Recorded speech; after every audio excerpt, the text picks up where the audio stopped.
This is the Dingwall Combustion NG2 in Ferrari green.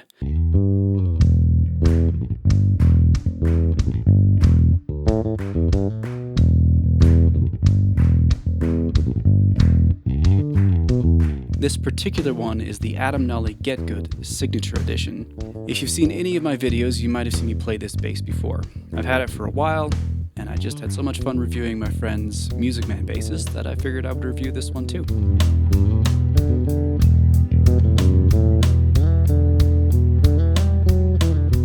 I don't think they even produce this model anymore, but we're going to review it anyway, for science or something, I don't know, or for fun. So, for this video, I'll have links in the description for all my research and references to save you some Google searches later, as well as some affiliate links to gear that I use if you're interested. You can also check out my Patreon in the links below, and you can subscribe for free to that and see some extra stuff that I'm putting out, some pretty cool stuff on there.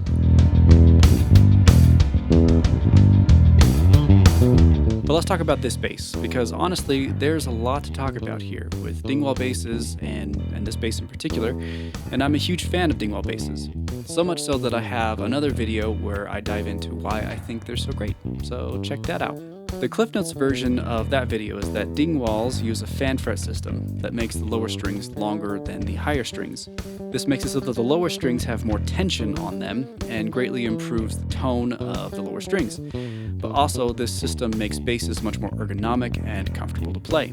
And if you want to know more about that, you can check out my other video where I go into more detail. But let's talk about this bass in particular and dig into the nitty-gritty of the Dingwall Combustion, the NG2 version, the good, the bad, and everything in between. As I said before, this is the NG2 Nolly Get Good Signature Edition, who is the bassist for the metal band Periphery. The NG2 is the 2 pickup version, which I don't believe they sell anymore, and has been replaced by the NG3 because I guess 2 pickups wasn't enough or something. We'll talk about that later. It uses the Novax fan fret system, and it has Dingwall designed neodymium pickups. This model uses the Darkglass Electronics 3-band EQ 18-volt preamp. And Darkglass is known for creating amps and pedals that are really popular among metal players, especially their distortion. The body is alder, the neck is maple, it has hip shot tuners, and the scale length is 36.25 inches on the E string and tapers up to a 34-inch scale on the G string. The controls are volume, pickup selector, bass, low mid, and high mid or treble. And then you also have a toggle to switch off the Darkglass preamp. So this one comes in at around 8.5 pounds, which isn't too bad for those longer gigs.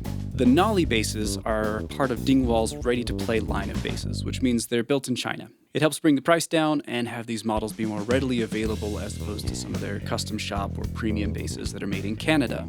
It's got a cool carbon fiber print pickguard and a Ferrari green paint job with satin polyurethane finish. I don't think they do the Ferrari colors anymore, so if you wanted a blindingly green bass like this, you'll probably need to buy the old NG2 model like this one. I've played this bass a lot over the years, and it's held up really well. So even though it's made in China, Sheldon and team do a really good job of making sure that the quality remains high before they ship things out.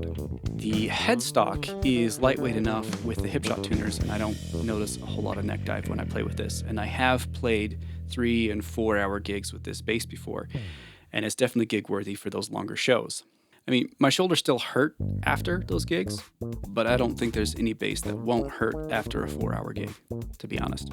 The 18-volt preamp takes 2 9-volt batteries to operate, and I really actually like their system for getting the battery tray, for getting to the battery tray. So the tray cover is held on by magnets, and so you have these 2 holes here. So all you need to do is just twist and pull, and it comes off easy as pie, right there. So you can get to those batteries. It's little things, guys. It's these small things that make me happy. The fact that you don't have to get a screwdriver to get to the batteries, it's just... all basses should be that way. The fretwork on this is a little rough around the edges. It's not bad, but you can tell that this one isn't one of their premium lines. The frets aren't going to cut me or anything. It doesn't mean that the instrument is lesser than their other instruments. It just means that every detail isn't absolutely perfect on their Chinese basses, which you kind of expect on mass production line instruments. An odd thing about this bass is that the input jack is actually really deeply receded, which means I can't use right angle instrument cables on this bass, and some wireless guitar transmitters won't work on this bass either, not without some kind of adapter or cable extension of some kind. It's a small thing, but it's kind of annoying, I'll be honest. Let's talk about the sound though. I'm not sure exactly why Dingwall prefers to have their pickups right next to one another on most of their basses, but they tend to gravitate towards more pickups close together as opposed to spreading them out to different tonal areas like you would see in most other basses. I don't mind it, it's just an interesting choice. Even though this doesn't have a typical bridge and neck pickup placement, I can still get a variety of tones out of this bass. So it's not necessarily a bad thing, it's just a different thing. It uses a pickup selector knob that has 4 positions. The bridge pickup, when both pickups wired in parallel, and then the third is both pickups wired in series, and then it does the neck pickup. So those are your 4 options on that. Here are some samples of the tones you can get just using the pickup selectors. I'm going to turn off the active EQ, so this is just what the pickups produce without any coloration from the dark glass electronics whatsoever.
Just with this knob here, you've got quite a lot of control over tone for different situations. I think the neck pickup sounds very reminiscent of a Stingray-esque tone. It's got a really nice, warm, but defined tone that I actually really enjoy. The second position not only gives a lot of punch, but it also actually adds a few dB of gain to the bass. You probably won't hear that in the video because I level match the audio. And I don't know if that's going to be the same on every single bass, but it's slightly louder when in this setting versus any other on this bass. Same with the third selection. But I like this tone. This is where I find myself leaving it most often, is in this second position. The third position to me, it just sounds the same, but slightly more mellow. It's not bland per se. It's a clean, transparent sound, but there's not much character to it on its own that is very different from the second position. I mean, that can be useful in its own way, but I find that I use this setting a lot less than the second position because it doesn't really give me a whole lot that's different than the other one. And finally, the bridge pickup, it doesn't have quite the same tonal quality as your jazz bass bridge pickup. and the level is a little bit thin, but it's a decent amount of mid-range growl just on its own. In passive mode, it's not in your face, and there's still plenty of definition to the tone, but I only use this pickup setting when the active electronics are engaged, so I can add a little more bass and some extra mids to it. It just doesn't quite growl enough for me on its own, but I think it's a great starting point to get a jazzy growl. This bass, being Get Good's signature bass, is definitely marketed towards a more heavy metal crowd. Even Sheldon said that the preamp frequencies are ideal for controlling or accentuating an overdriven tone. But I can tell you I've used this bass in everything from jazz to classic rock to heavy metal to reggae to country, and it has worked in every single situation I've thrown at it. It takes a little bit of work to get there for some of the tones, but you can do it. It's not a metal bass. It's an everything bass marketed to metalheads. But if you like some distortion, this will definitely do the trick with the dark glass electronics.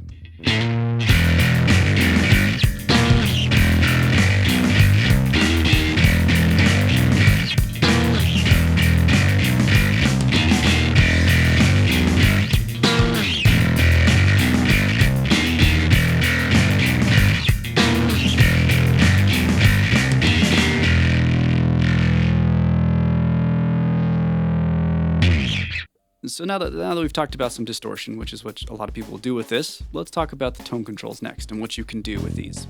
So the first one on the list is the bass knob, which controls the 70 Hz range. I think that's actually a pretty great frequency to be working with. It's high enough that it doesn't get in the way of bass drums in the mix, and it gives the bass some oomph without being overly boomy. For this one, I have the pickup selector in the second position, and everything else is flat with the preamp enabled this time.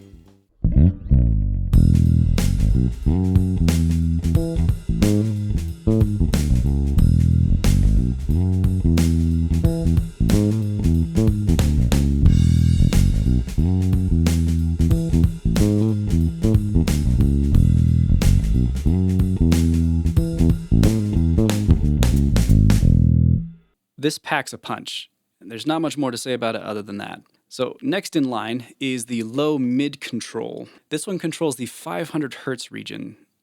So for this one, I set the pickup selector to the bridge pickup to see what kind of mid-range this would give me.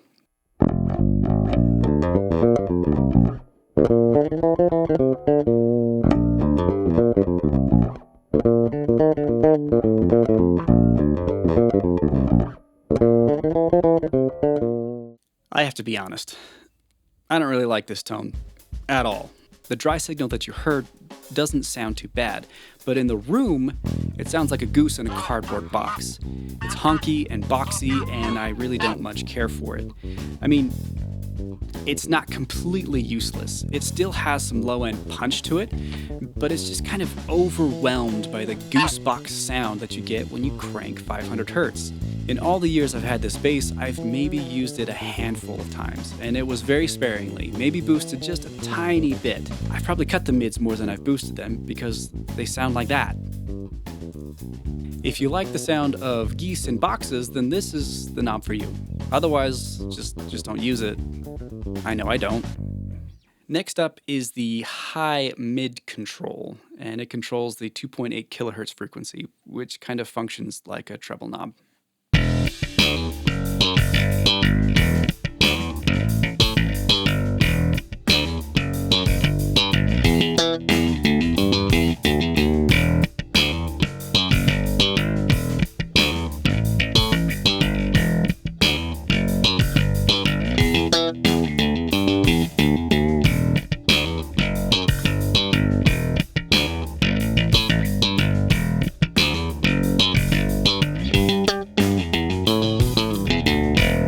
This treble, or high mid, it makes things very bright, which is why I did a slap groove on it. The combustion basses are already pretty bright sounding without any extra treble, so for me, this knob tends to be a bit overkill for most of what I play. Sometimes when I need some extra definition on those heavy distortion parts or some extra sizzle on a slap part, I'll use this. But most of the time, I feel that this bass already has enough high-frequency presence to not really need this. But it's there if you like things a little extra bright and trebly. But let's be real, the bright, trebly metallic sound is the quintessential heavy metal bass sound, which is probably why this knob exists on this bass at all. How to sum this bass up? I really like Dingwall basses. I like how forward-looking they are, and I think that the benefits they provide far outweigh whatever I or you may not like about them. It's not just Nolly, after all, who has a Dingwall. Just look at their artist page on their website. If Nathan Navarro, Stuart Ham, Ayumu, John Taylor, and the man Lee Sklar himself are all using Dingwall, you know they're doing something right. But let's see if I can sum up my thoughts on this bass in particular. It sounds so punchy and clear. It's a dream to play. The paint job is a little aggressive for most people, but it's got a flair that I kind of enjoy.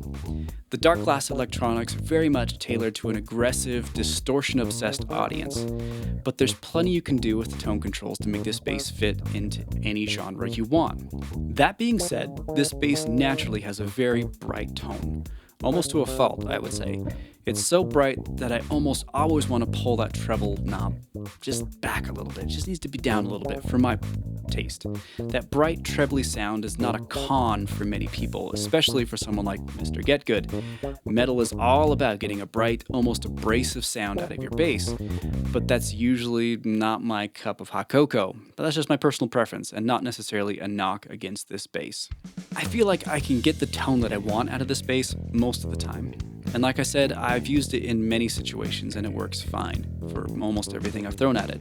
Before I set out to do this review, I didn't really have any complaints. And now that I've really set about trying to explore everything about the natural tonal tendencies of this bass, I think that some of the tonal shortcomings of the bass probably explain why Dingwall switched their design to the 3 pickup setup. So with that said, other than the mid-range tone knob being pretty much useless for my taste, this bass is still a winner for me. Just a winner with some caveats. I think that many people would still be happy with an NG2, but they might be more happy with an NG3, as it seems they ironed out some of the issues with that newer version. I still think, even with my complaints, that any Dingwall is a winner, and that if you're looking for punchy tone, ergonomics, and great quality, there really isn't any way to lose with Dingwall. Well, except in one way. You will be losing quite a bit of money buying one. When I bought this bass, they were about $1,000 cheaper than they are now. And it was a while ago, granted. But you're looking at a minimum of $2,000 to buy into the Dingwall family if you buy new. And I was a little surprised looking at prices while researching this video. They are quite a bit more expensive now than they used to be. And let's be honest, most of us aren't making that much more money than we were a few years ago. I guess we can blame COVID inflation and Dingwall's amazing reputation for that increase in price. And to be fair, those price increases have affected most gear, not just basses. But you can tell with that increase in price and popularity that Dingwall is making an impact on the world of bass making in general. Other bass makers have looked at the popularity of the fan fret systems, and they're following suit. Many bass makers are making fan fret offerings now. And I really like this bass a lot. And yes, I'll never use the goose knob, and I'll probably continue to dial back the treble, but this bass was kind of my gateway drug into the world of fan fret basses, and what inspired me to buy my Ibanez Workshop bass, which is, where is that? Back there. There. No, there. If you've never tried a fan fret bass, I would highly recommend it. And while this bass has some oddities, I still think it's a winner, and the pros far outweigh the cons. But you let me know your thoughts in the comments below. And if you enjoyed this, remember to like and subscribe. You know the drill. Also, check out the links in the description for affiliate links to gear and also links to my research if you want to save yourself some Google searching. So guys, keep grooving. Thanks for watching, and we'll see you in the next one.